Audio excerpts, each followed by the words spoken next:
Hi, this is Isha the Mad Scientist with the AirGigs blog, and in this video I'm going to share with you my top 10 Pro Tools time-saving tips. Grab something to take some notes, learn these, and soon you'll be a Pro Tools ninja. Let's dive in.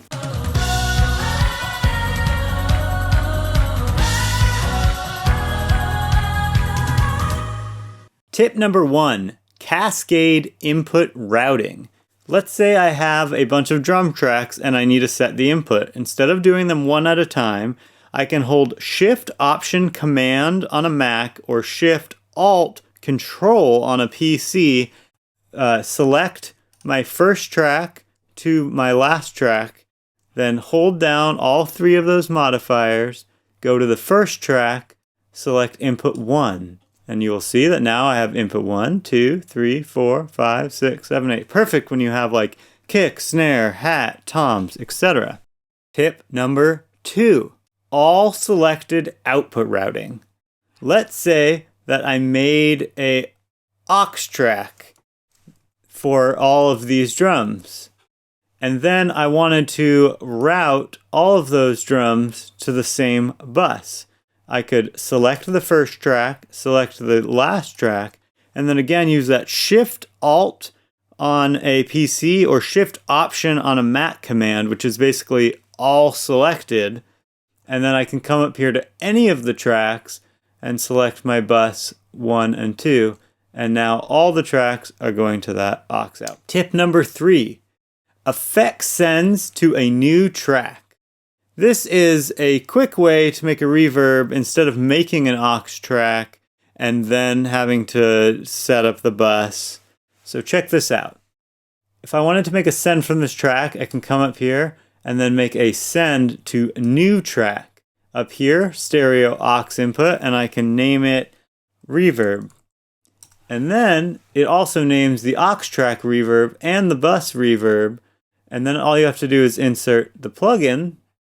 Tip number 4, quite possibly my favorite, is to use volume trim automation instead of regular automation. Now, this is just another drop-down menu if you have the full version of Pro Tools. Instead of volume, it's volume trim. The line is yellow instead of black. And the great thing about this is that you could, for example, automate this to fade out, fade back in. You could trim a section of the song up and down. Unlike regular automation where the fader is now stuck unless you overwrite it, now I can still control my overall level with the fader, but it will follow my automation. So if I always wanted the choruses louder, but now I realize the overall instrument needs a push for the song, it's simply easy as turning the fader up. And you'll see that it will follow your automation. Tip number 5, creating a basic template for starting new tracks. Now you see here, this is my basic template. I used to have more complicated things that had pianos and drum machines and all that stuff set up, but every song and genre of music that was so different, it no longer really seemed worth it. So what I have here in my template is 2 click tracks. One of them is a quarter note click and the other is an eighth note click. Then I have 3 basic reverbs, a hall reverb, a plate reverb, and an ambience reverb. And then I have my master fader set up with the plugins deactivated, but still my plugin chain and settings, so that when I'm ready to start turning on some quick overall mix things, I can just activate those plugins. Now, if you've created something like this and you want to make it a template, you go up here and you go File, Save as Template, and you can make a folder for yourself or add it to one of these other categories. And you just type in the name and hit OK. Then, when you're making a new session, you will just select Create from Template and then choose the template that you made from your list. Number 6. Saving your instruments or effects as presets. Similar to templates, but instead of being for the whole session, it's for an individual track. So let's say I have my master fader here. This could be a specific effect. This could be an instrument, like a bass synth sound that you really like. It's all the same way. I can simply right-click on the track and go to Save Track as Preset. You can make a category again, and then you can give it a name, and there's also these tags if you're ever starting to search your templates, and you would just hit OK. Then, when you wanted to recall this template, you can hit New Track, and then you can actually go Track Presets, and you will have these here in your categories, and I have Master Fader right there, and that would create another Master Fader. You can also recall track presets to a track that's already created if you have like a mix chain, for example. So real quick, let's say I had a blank Master Fader. I could right click it, hit recall track preset, go to mix presets, Master Fader, and then I have all my plugin chain. Tip number 7. Import session data to grab settings from one song to another. So this is how you had to do everything before Pro Tools invented templates, but it's still very useful if you don't want to be saving templates for every project you're working on and have them in your computer. So let's say you're working on a record and you got the drums dialed. They were all recorded in the same place, same drums, similar tempos. There's really no need to completely mix 24 or whatever drum tracks from scratch. To illustrate this, I'm just going to match some of these effects tracks from another session. So let's say that none of these tracks had any plugins on them.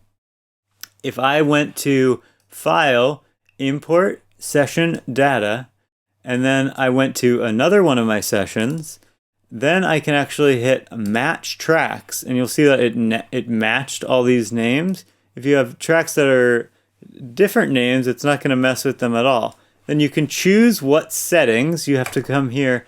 You're not going to want audio, so alternate playlists or clips and media.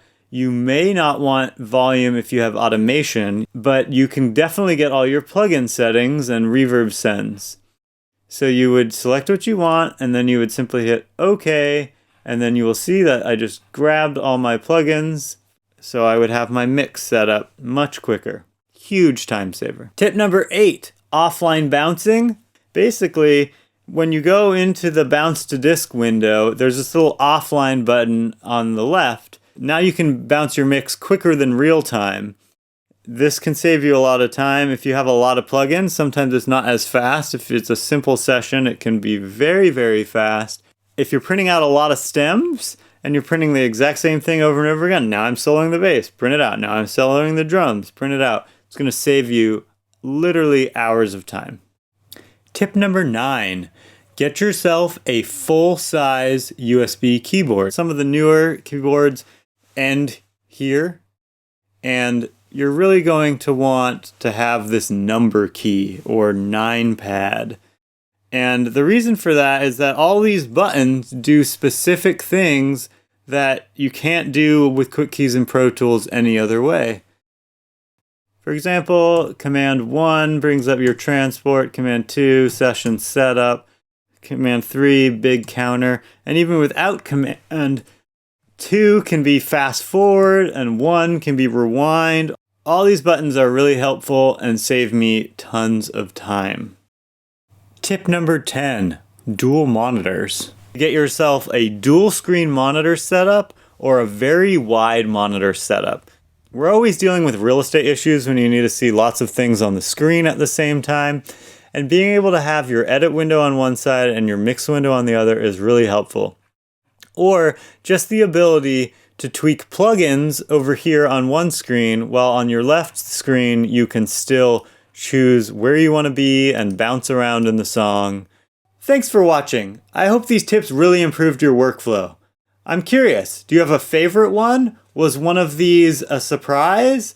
Do you have a better way of doing any of these things? Let me know down in the comments. Also, if there's something else you want to learn about Pro Tools, let me know in the comments and I'll make another video. If you like this video, please check out my AirGigs listing, where I offer a variety of services, including one-on-one Pro Tools lessons like this one, as well as full record production services from writing and recording and arranging to mixing, editing, and mastering. Thanks again for watching, and I'll see you in the next video.